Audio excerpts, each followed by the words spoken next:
Anyway, that's what they've decided. Ben Spake, along with Colonial, Pioneer, and Edge Brewing, are going to fight this, and hopefully we can get our lids back someday. So, trying to keep you in the loop on that one. Apologies for the new lid, but we're sort of being forced into it. It's either that or we don't do cans anymore. So, let's keep going. Like to welcome to the show, really good friend of mine, actual little legend in the craft beer industry in Australia. One of the brewers from back in the day, which we'll go into a bit later on. He's the guy you want when you're overseas on a beer tour and you need a restaurant to go to and you can't decipher the wine list. He's the one you want. He's the one you want on your side when you leave that restaurant and you need somewhere else to go for a nightcap. Really good buddy of mine. I'd like to welcome Brad Rogers, founder of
of working with our big businesses, really having the ability to ask a lot of very, very smart people, a lot of probably pretty dumb questions back in the day.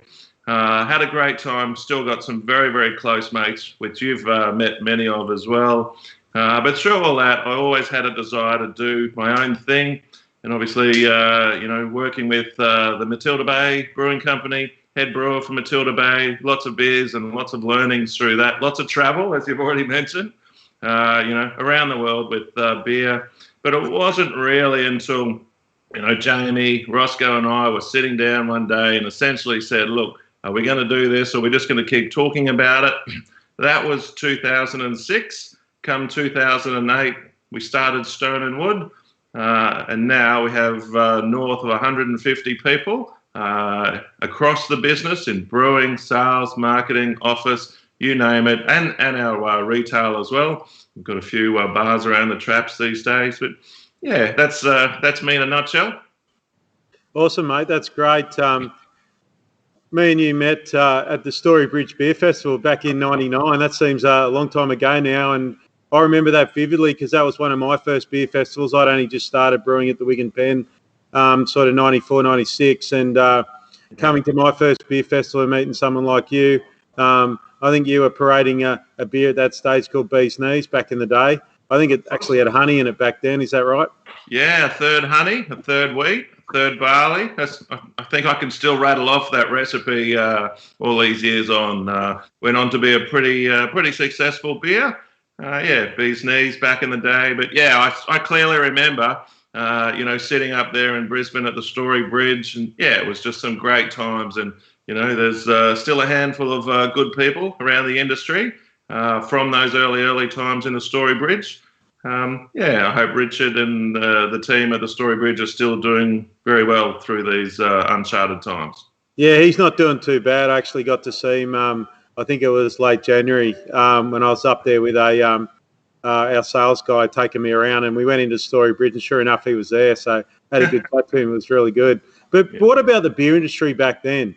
From what I remember, there were sort of 6 or 7 little breweries around. Yeah, there wasn't very many, was there? Not many at all. There was a handful. I mean, another very good mate of both of ours. We've got Jeff Shara, who's no longer with us. You've got Willie, you got the likes of Phil and what he was doing in WA. That's just to name, a very small number. But yeah, it was pretty crazy times back then because to be honest, none of us really probably had a huge idea of exactly what we were doing, but we just loved it so much. We loved the idea. We loved the flavors that we were producing back in the day. And yeah, now look at us. Yeah. Look, I'm sitting here at the moment with a few barrels behind me, and I'm pretty confident in saying this. You might have to sort of back me up a little bit here, but a few years later, sort of 2002, Brendan Varis from Ferrell, yourself, and me started doing barrel aging. I think we were the first brewers in Australia to start doing barrel aging, getting into sour beers. And why did you go down that path? Why did you want to explore that part of beer? Yeah, I mean, for me, a little bit of my history, obviously the winemaking studies, the whole enology piece, and a lot of work and a lot of learning through barrels there. And it was such a no-no, to have Brettanomyces or Pediococcus or any of the, really cool bugs that we're using in barrels these days. It was a no-no to actually even talk about those, little bugs back in the day. So there was just something for me that I really wanted to have a bit of a play with. And I used to get barrels from the wine industry that the wine industry had cast aside because they were deemed to be infected. And I would say to these winemakers, fantastic, I'm actually looking for those infected barrels because then I don't actually have to propagate or, find the right bugs to throw in there. You've already got them. All I've got to do is put beer in them. And yeah, it was pretty crazy times. Yeah, so we've been doing a little bit of that, released a couple of beers. We released a little Flanders Red a couple of weeks ago. I believe you might have a Belgian Flanders Red style there. Maybe we should have a little taste of a little bit of the Flanders Red. We can do that together, Rich. Hey? Yeah, let's do that. There we go. Oh, this will be tricky. Oh. I've gone the upmarket wine glass, as you can see. Hey, there we go. There's the colour on that little number.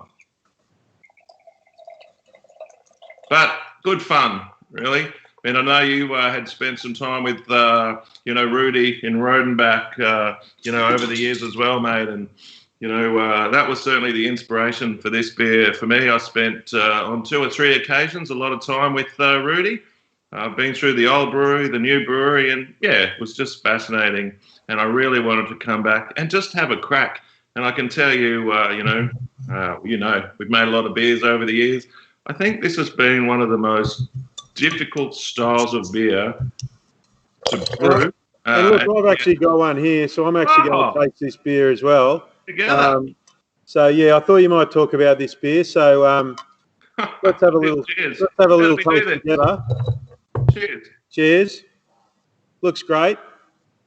Make sure if you're out there, if you want to know anything about this, ask some questions. Get on board, and if you want to hit us up, send it through, and we'll do our best to come back to you. But this beer is it's great aroma. It's got a really nice little perfume there. Got some really sort of nice malt characters going on. You can definitely get the barrel character coming through there. I believe part of this was aged in a barrel. Is that right? Yeah, 100% of this is aged in barrels. I was fortunate enough to know some very good mates, as you know as well, in the Seppeltsfield winery. They were pretty keen to unload some barrels. I was gifted about 20 barrels that were between 40, 50 and 60 years old. And all of those barrels were used in the Seppeltsfield, obviously, for fortified, so muskets, tokays and ports. We were gifted them, and we actually put our Stone Wood 10-year anniversary beer, our X, into that beer, into those barrels. As soon as we pulled that beer out and bottled that beer for our anniversary, this beer went in. It then sat in those barrels for a bit over 12 months, probably a little bit young in the big scheme of, making some of these beers. But I was a little bit, keen to just get some bottles out and see what people thought. And when we launched this particular beer, our barrel-aged red ale, it was launched with 80 cartons of beer. So very, very small scale. It's literally me brewing everything on a 500-litre kit. For this beer, we're brewing on the 500-litre kit. It actually goes into into bladders. We ship those bladders up to Murwillumbah and then transfer those that wort into the barrels, and then inoculate with different bugs.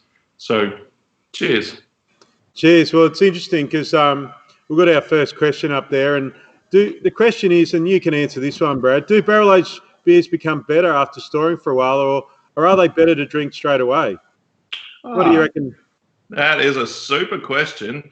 Yeah, I got to be honest. As wort, I really enjoyed tasting this as wort. You got your early ferment characters. You're getting those first sugars fermented into some ethanol alcohol, and then the real action starts. When you're getting some of those more funky, interesting sort of soured sort of characters. For me, I would rather drink this even a little bit older. The next batch we actually release is the same brew length. So yeah, very, very small scale, and we'll get that out. But yeah, I think I'm pretty keen to drink very, very fresh beer as well. But we all know there's many, many beers out there that are very, very good fresh. And I think when you actually go in to actually brew these styles of beer, you're actually brewing them to put into barrels to age, and then actually bottle age, not bottle condition. There's a difference, bottle age and bottle condition. And I actually like this, in the bottle now. It's been 5 or 6 months. So yeah, I think it just settles down after that bruising that bottling can sometimes do. Yeah, look, I agree because we aged. Our phlegm is a blend of 2-year-old barrels, 1-year-old barrels, and some fresh stainless aged beer. And I feel like we age the beer as brewers and try and get it sort of tasting as best as we think, ready for packaging. A little bit of packaging age helps the beer sort of settle in, so to speak. I think the beer tastes really, really good when it first comes out because we sort of designed it to drink pretty well straight away. But certainly these beers certainly will change in character over aging, and you can win some battles and you can lose some battles with aging some of these beers. Sometimes they'll get so much better, but sometimes they won't get any better, and they'll actually get worse, and you miss your opportunity. I think we've got two different styles of or two different colours here, Brad, of these two different beers. We've got the phlegm, Forest for the Trees. I guess the questions come up is how do we get these different colours? And I'm going to say that the colours, from my point of view, is that we've used some probably stronger coloured malts to give these colours, but also we did do a bit of aging in some red wine barrels, and I ummed and ahed over whether to actually dump a little bit of lees, a little bit of red wine that was in the barrels, and we did dump some of them, but we also kept some. We aged the beer on top of that, and I found that actually added some interesting characters as well. It did add a bit of tannin, so you got to be a bit careful that you don't overdo, the lees and trying to use those to create flavour. And I think that the lees have certainly created a bit of the darkness that's in our phlegm. Are you lying to that? Are you got some other? Yeah, absolutely. I think one of the fascinating pieces or processes of putting these beers together as the real luxury of being able to go around and try, a handful of barrels, pull them out, then taste them, blind without knowing what they are, and then working out, I want a little bit of this, a little bit of that, a little bit of that, and then coming up with a final blend, And the really cool thing, in our business is we've got some pretty good people that have got some pretty amazing palates, and it's been fascinating to walk people through my thoughts. But for me, it's been really interesting to listen to what other people have got to say. And I think, in our first run of this red, we've come up with a pretty interesting beer. It's just been a real education for all of us to actually think about it, put it together, brew it, and now be tasting it. So, yeah. So would you like to, maybe we should just move on and try the first, I believe it was the first. It is. First rendition from the Forest for the Trees label. What is Forest for the Trees all about? What's the reference there to the name? Oh, mate, yeah. I mean, the name really was just a bit of a play on words. through our business, we have a process. Whoa. Oi, get that in a glass, my friend. We have a process where we pull some high achieving, thoughtfully good people out of the business, little projects that we call the business builders. This particular brand as Forest for the Trees was one of those things that the guys came up with. But it had been something that Jamie, Roscoe, and I had sort of sat on and had, in the back of our pockets for quite a long time. And as soon as this got unleashed, I just jumped on it, and it is something that I've really enjoyed. I've brewed nearly every batch. We've done a bit of travel, and I can't be traveling and brewing at the same time. But it's been great to actually put the boots back on. Get into the brewery, brew the saisons, brew the reds.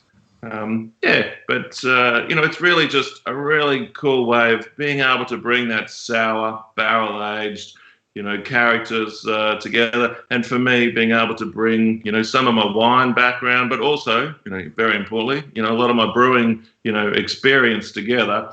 And for us, as a very, very small entity or business, it's not about to replace any of the bigger brands. It just gives us the opportunity to have that little bit of fun. And it also, importantly, blurs the line between, what beer and wine can actually do.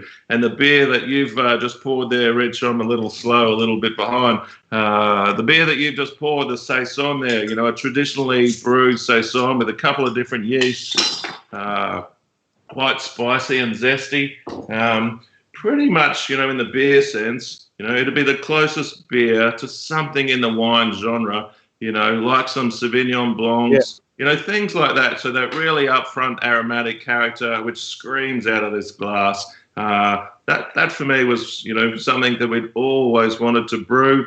I might have brewed one back in the day, many years ago, a little number called Barking Duck, which I'm very, very proud of. Well, that was one of the beers I referenced earlier when in the early 2000s, when there was starting to be a couple of us have a go with barrels and have a go with bacterias. And the Barking Duck was a beer that I remembered. It was, it was an ode to that probably that famous saison DuPont, which is still one of my most favourite beers today, and drinking that fresh over in Belgium, on a beer trip or on a really hot day is just awesome. And this is, I guess, along that line. Saison's a special style. We released a spiced saison over Christmas this year as well, because we can't really do the whole Christmas beer, traditional Christmas beer in Australia, or especially in Canberra when it's super hot, and you don't want a big 7% really malty, spicy, strong ale. You want something a bit lighter. So we went down the saison route as well, and it is a special style. Is that part of the reason to tackle the styles? I also think it's one of the hardest styles to make. Would you agree? Yeah, I think you've hit the nail on the head. Both the red and the saison, probably for me, two of the hardest, most thoughtful styles of beer to brew. And again, I've done a bit of travel, and I actually spent two pretty full days down at Saison de Pont in the southern part of Belgium. And the guys there were so forthcoming with some really cool info, and you just learn things, and you get to taste, those beers with the guys actually brewing them. And I've also been fortunate enough to be in, Brussels at some of the big beer festivals, actually watching, the Belgians drink these sorts of beers in their home turf. Yeah, definitely difficult beer styles to brew, but an absolute pleasure when you think you've got very, very close. I don't think anything's 100%, but very, very, very cool when you get it really, really close, and you'll just keep learning. Yeah, look, we might actually flick to another question. I've got a question here from Tony Mason. Rich, do you think that aging the phlegm in a can will have a different taste than glass? Most aged beers seem to be in glass. That is a very good question. And to be fair to you, I don't think I can answer that, because I've actually never aged a beer in a can, and phlegm potentially will be our first beer that we've had a go at aging in a can. So I think I'll have to come back and answer that question in about 6 months. and see how we're going. I'm hoping that it will actually do okay in the can. We certainly we've kept it really dry so that we haven't got a lot of residual sugar in there to re-ferment. So I'm hoping that the flavours will, continue to develop, hopefully positively. But like I said earlier, it could go the other way. So we're hopeful. Brad, you do a few cans as well up there. What do you reckon? Do you reckon the beer's going to age okay in the can, or? Yeah, I got to be honest. I think when you're putting beer, into a bottle like some of these styles, it's probably going to hold up differently. Not better, not worse. I just think they'll age in a very different way. In some aging content of those beers, it might actually benefit from a little bit of the oxidative effect of aging. Yeah. I think some of the beers that we've put into cans, not really putting into cans to purposefully age. Obviously the Stone Wood stuff, some of the fixation stuff, not really putting them into cans to age. We're putting them in cans to drink as fresh as you can. But I think it's actually a really big call to put a beer like Phlegm into can. And as a brewer of many years, I can't wait to see what that tastes like. We'll get some on the way to you tomorrow. You took the words. I'll make a note of that, and we'll send you some beer. Get some beer to you tomorrow. We talked about travelling and going overseas, and I think we've all got some great stories to tell about beer experience we've had overseas. What do you reckon? What are some of the best beer experiences or the best places that you've gone to that people should try and tie into a holiday at some point in their life? Wow, geez, after what we've just been speaking about, mate, for me it's really easy. It's Belgium and it's Brussels. I'm a pretty good mate of a bloke that's been in the industry longer than me who makes this, the old Boone. Yeah, and Frank actually invited me to the blessing of the beer in the Brussels Square a couple of years ago. So I was right up the front. I was, had the little gold pass. I could get into the festival, and that was just simply incredible. That gave me the opportunity to meet some really cool people. Prior to that, I had the opportunity to travel around and just really engross myself into what I thought Belgian and Belgian breweries and Belgian brewers were on about. And it wasn't until I actually started setting foot into some of these, pretty well-known breweries that are, let's face it, some of them are pretty hard to get into. I just started learning so much. So for me, I think Belgium is very cool. But then on the flip side, you've got, some of the most amazing beers I've ever tried have been some of the American brewers who are taking on the Belgians, the Germans, the English at their own game. And I think some of those guys are doing some pretty damn cool things. And I have got a few beers here. Some of my favorites, Jester King. I've met Jeffrey, on a few occasions, and those guys over there on the farm are making some really, really cool things. But they're making beers with a whole bunch of information and learning and tasting from what the Belgians have been doing for, let's face it, 2 or 3 or 4, however many 100 years. I'm not that old. But, yeah, I think the best thing about beer and beer travel is just try to keep doing it. Obviously a little bit different to get out of this country at the moment, but that really just flicks to being able to travel around this country and really get to your local breweries up and down, the East Coast, across into NT, across into South Australia and WA, obviously when all the borders open up. But there are so many good beers and good brewers doing some pretty cool things in this country. I can't possibly sit here and name them all. There is just an awful lot. Look at talking about some of the beers we've been discussing already. You look at festivals like Blobfish.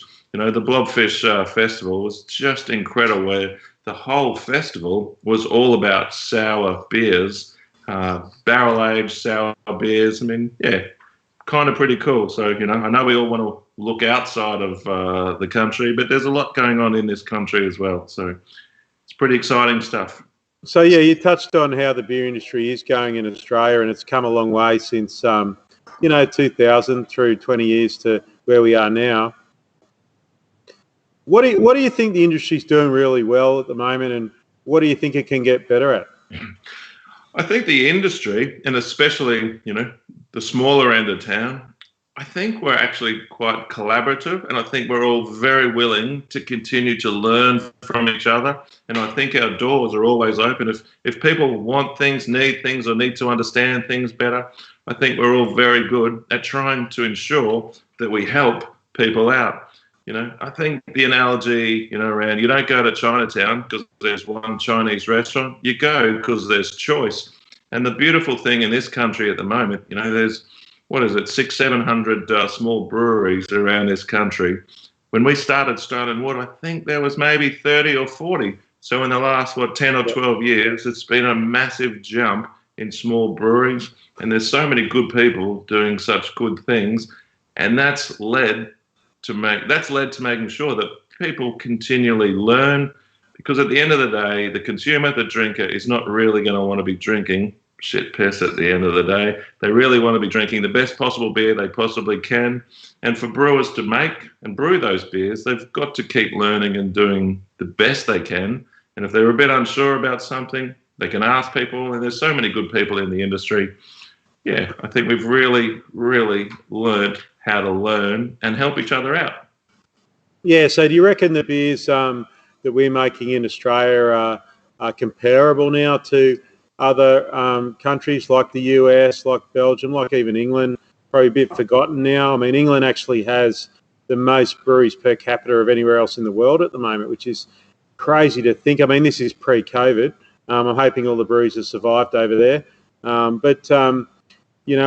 remember probably 10 years ago that having access to ingredients was actually quite hard in Australia, and that's obviously changed. We've got all the hops in the world possible now available fresh, so we're able to replicate a lot of the beer styles that we maybe once couldn't because we didn't have the ingredients. But so I mean, I guess I feel as though the beers in Australia have really caught up to the rest of the world. You've done a bit of travel. We've all done a bit of traveling lately. Do you feel like that? Oh, mate, definitely. I mean, Australian beers, across the board, and we harp on the smaller end of town. Even the bigger end of town, are improving. The diversity of the offer. But yeah, the smaller end of town, the smaller independent breweries are just doing some of the most amazing things.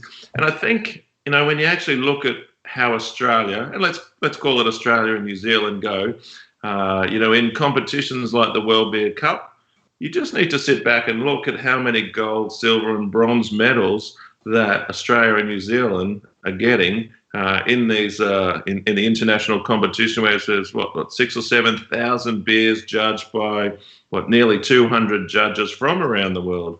I mean, that tells me that we're in a good spot and we're marching to an even better spot. I'm been in this for a while, and I'm still very enthused and excited by that. I think, for all of us, the next best beer that we brew has to be in front of us, not behind us. So we've got the questions come through. We're gonna do a collab beer. We're gonna get together and brew a beer. Maybe we'll have to take that offline and have a bit. I won't rule it in, but I won't rule it out. So there's nothing like brewing with mates. So something that we all like doing. I guess. Can I just throw in there that nothing quite like doing things together. You're a humble man as well, and I need to tell the audience that Rich was actually in our brewery the week we brewed and packed our what is now the Green Coast Lager, which used to be our pale lager and then lager. And for the life of me, working this bloody filter out, you got DE, you got different filter beds, and between the two of us, we nutted it out. There might have been a few other heads in the way on that particular day, but continually being able to learn and just learn and help each other out is really, really important. Yeah, look, I also remember that day very vividly because it was it was obviously you, a good mate, starting up his brewery, and I was envious. I think I remember telling you what to do, and you're going, hang on, just settle down a second here. But I do remember one thing you used to do, and I'm not sure if you still do that anymore, but I do remember you getting this yeast and massaging it with your hands in a bucket and then pouring it into the tank. And I thought to myself, man, this might be a secret sort of technique. I better try that when I get back to the brewery, the Wig and Pen. So I was too scared to ask whether it was actually just a secret little step that you put in. But so I got back to the Wig and Pen, and I got the bucket and the water and the yeast ready to go, and I thought I'd give it a little massage. But to be honest, my hands were just that little bit too dirty, and I just didn't feel like doing it. But was that just something you thought you just had to do, and do you still do that? And what did it mean? No, we definitely don't still do that. Back in the day, you would open the yeast, and everything would be sanitized back.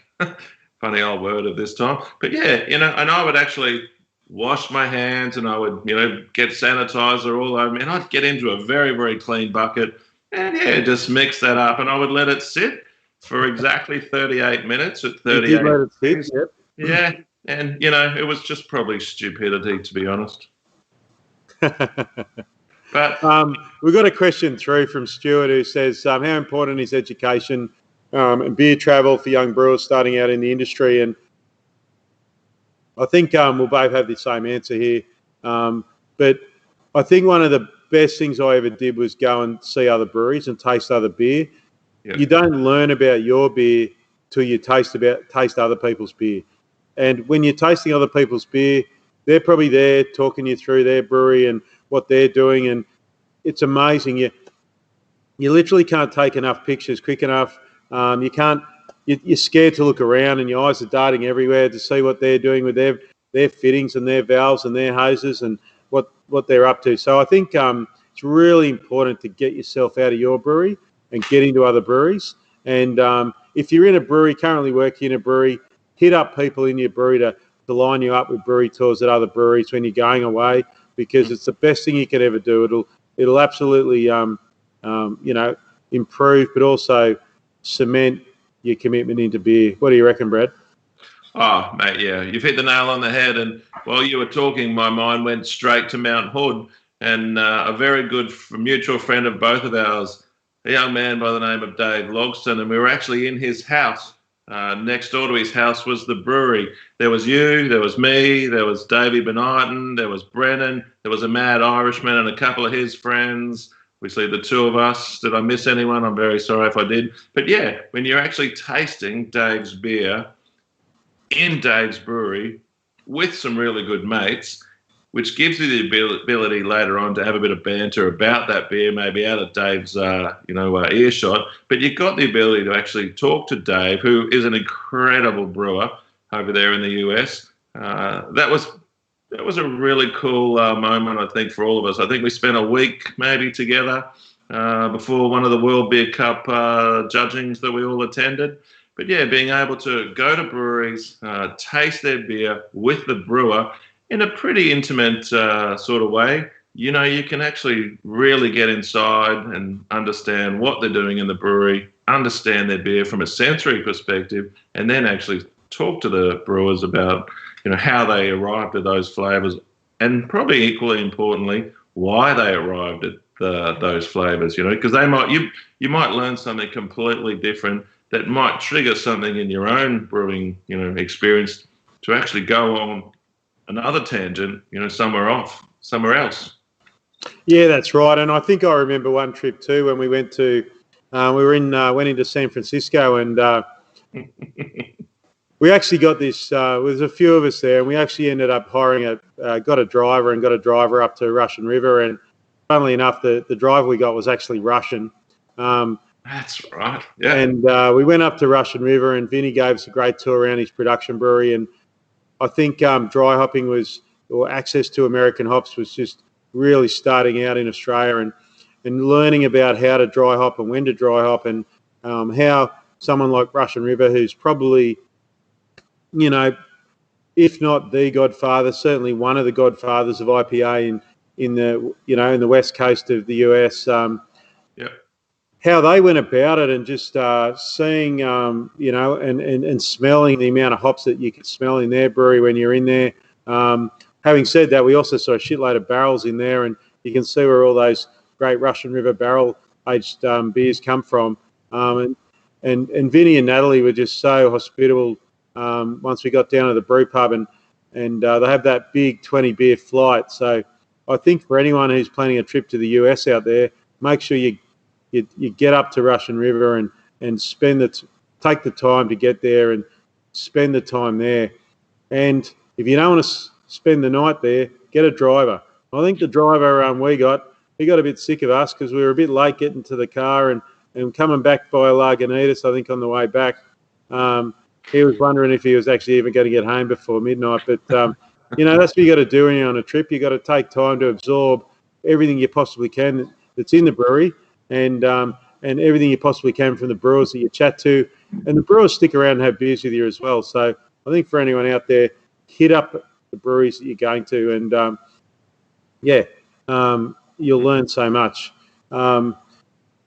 Another question coming through. Can you brew any style of beer in a barrel, or is it better for certain styles? You might have a go at that one first, Brad, I reckon. Wow, yeah. Cracking question. Yeah, I think for me personally, I've always guided the beer in the beer style that I wanted to put into a barrel. We've tossed and turned around different styles, to put into barrels. But yeah, I personally think that there are some pretty good styles and some not so good styles. I think, you're not probably going to be putting, a heavily hopped German lager or a Helles, into a barrel. I mean, they're just simply not designed to be able to withstand, first of all, the oxidative effect of what a barrel does and the breathing through the pores of wood, the continual opening of barrel bungs because you just want to have a smell of what's going on in there. But then, you've got some of the other, big IPAs, as you mentioned. I think alcohol content, assists in barrel age, So, yeah, I think there are some pretty easy wins and some pretty easy losses in terms of beer styles that you might put into barrels. Yeah. Yeah, I think that was a good question. I think I'm sort of going to echo Brad's comments that I've always wondered why at the start of Oktoberfest they tap a barrel and drink lager from an oak barrel because for me, the oxidative effect that comes from barrel aging is not really conducive to a really good lager. So it's I guess it's an ode back to history where there wasn't stainless around and people were storing beer in wood and lagering beer in the caves in wood. And I guess that's sort of starting that Oktoberfest celebration of beer in Germany. And I think you can get carried away of saying, oh, they're tapping a barrel of lager for the flavour. They're not really. They're just celebrating a rich history that they have. Good call. Yeah, good call. And I think, some styles like certainly Imperial Stouts age certainly well in barrels. They definitely need a little bit of oxidative character, but you do need the bitterness there initially to carry that oxidative character. So I think you've really got to design the beers you want to put into barrel. And to do that, you need to start barrel aging so you learn what the barrel actually contributes to the beer flavour. That'd be my advice. So not every beer style is good to barrels, but certainly some are, certainly not good, but certainly some are really good. So I think we've got another question from David, although my screen's flickering all over the place here. Getting inspo overseas is really valuable and definitely pushing Australian beer forward, which I do agree with.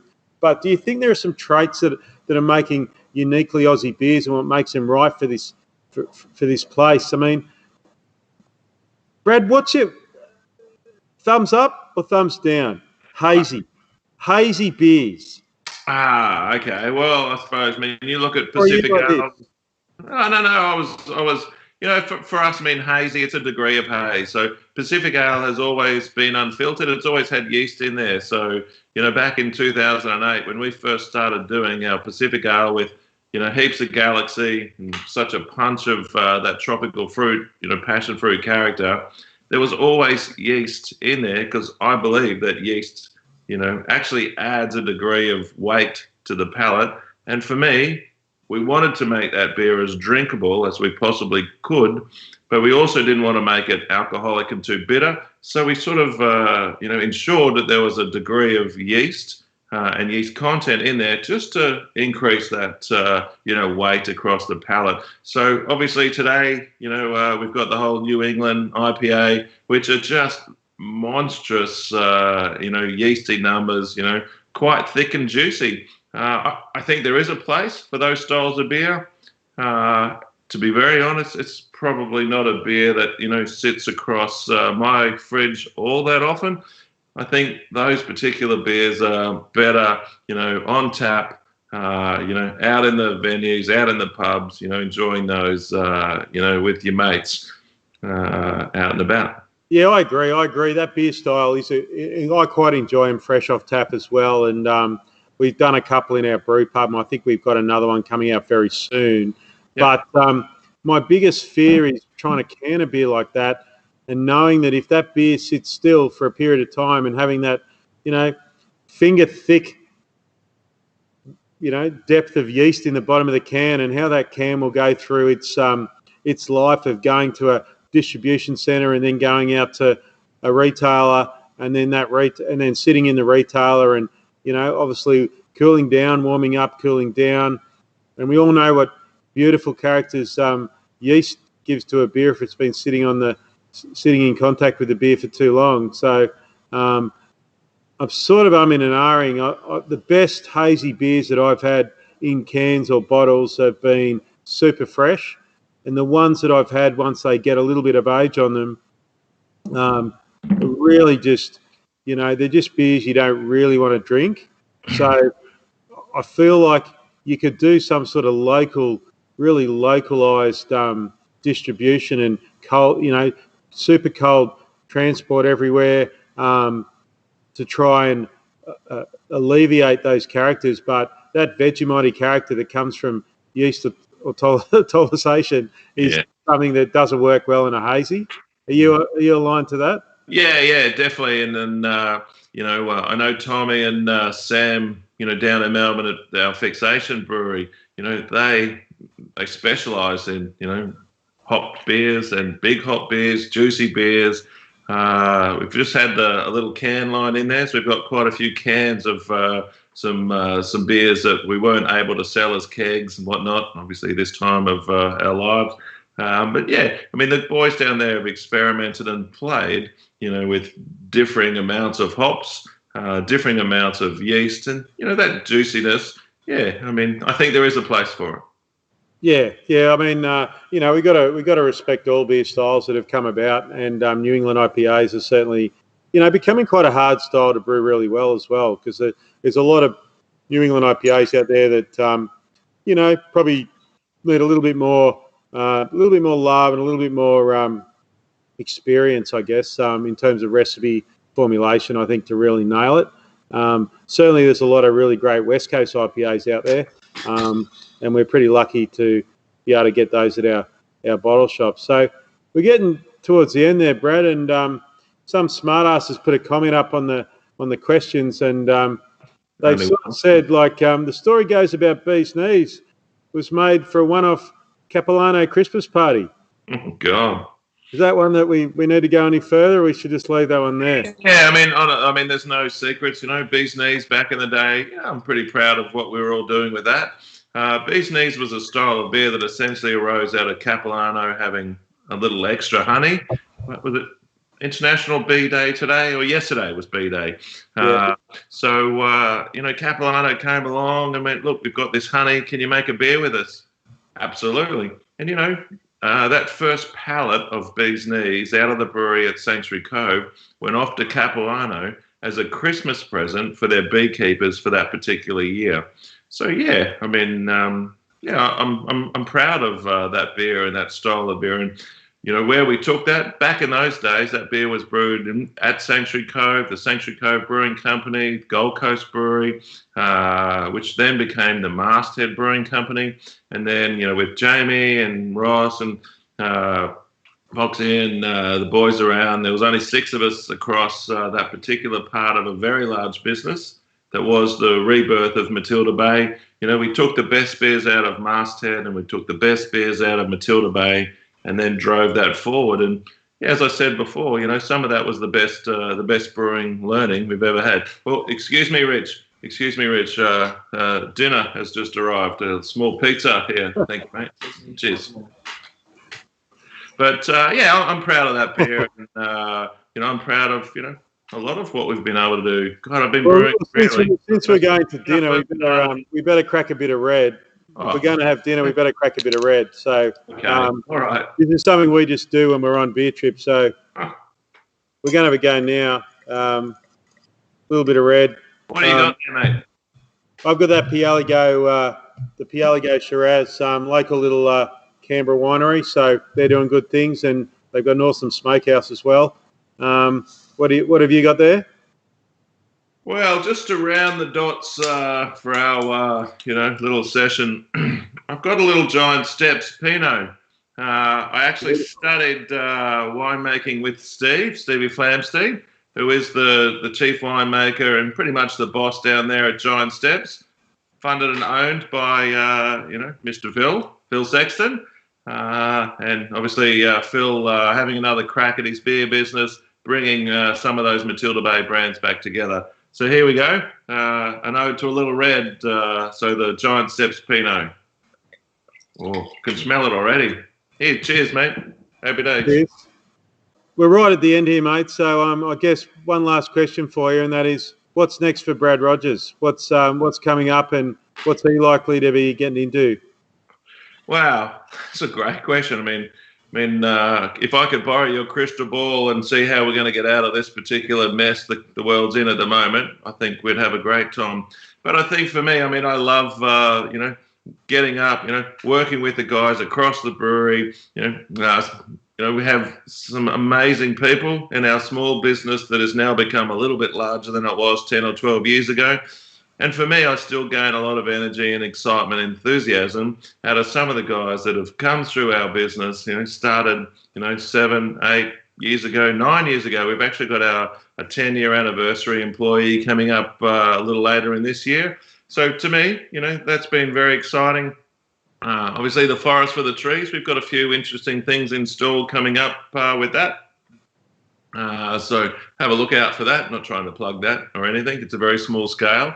But there's some really, really cool things. And, having the luxury of some really, really good, very smart, intelligent, hardworking people across our business, gives the likes of Roscoe, Jamie and I, the luxury of being able to take a very, very small side step, not back step, other than, but we've been able to really enjoy, what the industry is, what it's given to us, give a lot back to the industry. We've given a lot back to the industry. And I look forward to seeing how we as a, bunch of brewers can continue to give to this great industry. And I think, as I said before, our best beers are still in front of us, all of us. Cheers, mate. Well, to everyone out there, if you're still there, just raise your glass to an absolute legend in craft beer in Australia. Thanks, Brad, for coming on the show. Cheers, buddy. Thanks for having me. And don't forget, you're a legend as well. Next week, we're going to do our first step into quality. So we're going to look at quality, but the first step into quality is actually understanding your sensory. So we're going to have Australia's first lady of sensory on the show next week, and we're going to go through a few little sensory little tests. So there'll be a little bit of homework.